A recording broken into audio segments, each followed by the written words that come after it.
had a story go through here pretty recently about Randy Marion Automotive. A lot of people know that name. You see his cars all over the place.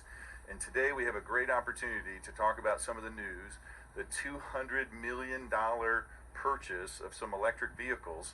And we have in the studio today Brad Sigmund, Rob Pixley, and Tony Nardelli. And gentlemen, glad to have you today. Brad is the VP of Fleet. Is that right, Brad?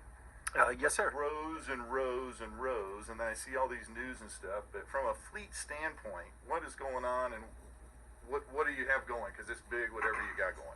Well, basically, what's happened is with the COVID over the last 2 to 3 years, General Motors, Ford, Stellantis, they've been building retail type vehicles like I drive and like most of America buys.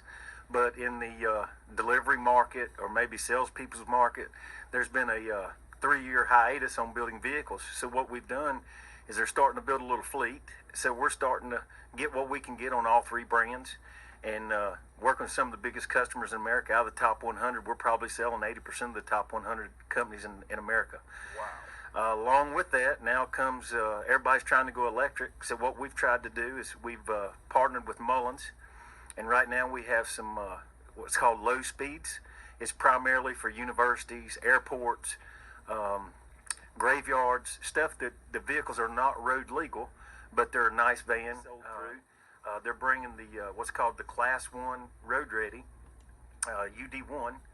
Once we get those on the road, there's 6,000 more for quarter 3 and 4.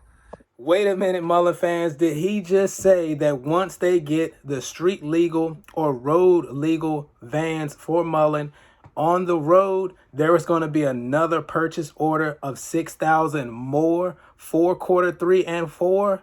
Once we get these sold through, they're bringing the what's called the Class 1 road ready, UD1.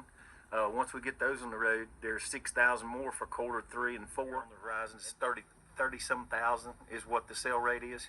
We will not be the only dealer probably next year. That we'll bring some more dealers in because it's starting to be too much at that point. What is the appeal of the electric vehicle? Like, that's a lot of, that seems like a lot. I'm not in that industry, but what is the appeal of the electric? Is there just such a cost savings to it? Is it just because that's kind of the hype right now, or what is it? Like the small van that we're selling, Ram got out, Ford got out, Chevy got out, Nissan got out. So now it's the only Class 1 in the market, and that's primarily the sweet spot. I mean, that's the old Astro and the MV200 and your ProMaster Cities. I mean, and the Transit Connects. That was a sweet spot. The man says Mullen Automotive's Class 1 van is the only Class 1 van in the market, and Mullen is in a sweet spot. And what does that spell? Demand. He also states that they will have to bring in more dealers to assist in the sales of these vans in the fleet. So introducing more locations in order to occupy more space for these vans, as well as ensuring efficient sales of these vans, so you don't have just 1 or 2 locations that are selling these Class 1 vans. People like them. Is that the contractor, the plumber, the HVAC guy, or is that the small delivery people? Yeah. What about the Amazons of the world? Is this something that they would buy? Inner city, yes, sir. Inner city we piloted this program in Los Angeles, San Diego, all throughout the West Coast, and it had a real big appeal along with New Jersey, Orlando, Atlanta, and you don't need a lot of room to park them. Wow. So you just send them downtown, and they might drive at most 8 miles, 10 miles, 12 miles in the inner city, and you can get 6, 7, 8 days worth of work out of these, and just stop and go, stop and go. Like, by the looks of the number of vehicles you got all over the place, well, you're selling a bunch of these things. If it's like the gas ones, we're going all the way across the country. Wow. But see, the only difference is with Mullins is we're opened up to South America and Guam and the islands, which has opened it up a little bit for us because Ford and Chevy and Stellantis, we're 48 state or Alaska and Hawaii only. But with the electric vehicles, they've opened it up where we could sell nationally. So it's in and internationally. So it's inner city companies could potentially benefit and purchase Mullen Automotive's Class 1 vans, to include names that they mentioned: inner city, Amazon, small delivery companies, plumbers, contractors, you name it. Companies are going to transition to electric.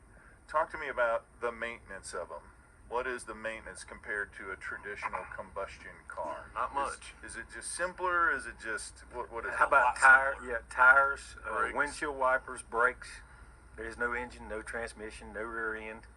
And tires, that's it. Yeah. That's it. Just wear and tear items. You Just guys like are have making on this your too truck. simple. Yeah, You guys are making this way too simple. Come on, there's got to be more. What's the there's- catch? What's the hitch? There's What's the cost of the charging station Oh, okay, okay. up front, but I mean that pays for itself in the first year or two. Very little maintenance required for the Class 1 Mullen vans compared to a ICE or internal combustion engine, which will save businesses more repair money, more time, and also reduce the amount of setbacks during operations or There's deliveries. some tax breaks involved. You'd have to get with your CPA. I knew at the maximum is $7,500 tax write-off. So these cars do qualify for the tax deal there. Oh, Yes, that's sir. great. Wow. So even the vans do. Is that just all by weight for the taxes? Is that Class 1s that only get $7,500, and then when you get to the Class 5s, it's up to like $40,000. It's a lot of money. Wow. Wow. Tax credits, $7,500 for the Mullen Class 1 van. More money coming back to the company. Got it. It's being worked on as we speak. We had to wait. We was going to wait 30 days till we thought the Class 1 road ready would be done. Yeah. So I would say by next Monday or Tuesday, we'll have our website up and running. Wow. And it'll be on the Randy Marion website, /Mullins. Okay. And you'll get to see inside pictures, outside pictures, actual cool. videos. They're working on their website, so stay tuned for pictures and videos to be updated on their website within the next week or two. So be there or be square. This is a bullish video, in my opinion, for Mullen Automotive stock and their Class 1 vans. So let me know what you guys think about this reaction video. Hope y'all found this information valuable and helpful. And I'll catch y'all in the next video. I'm gone. Go, blessed in abundance. Look who raised from the dungeon. Still come through in the clutch.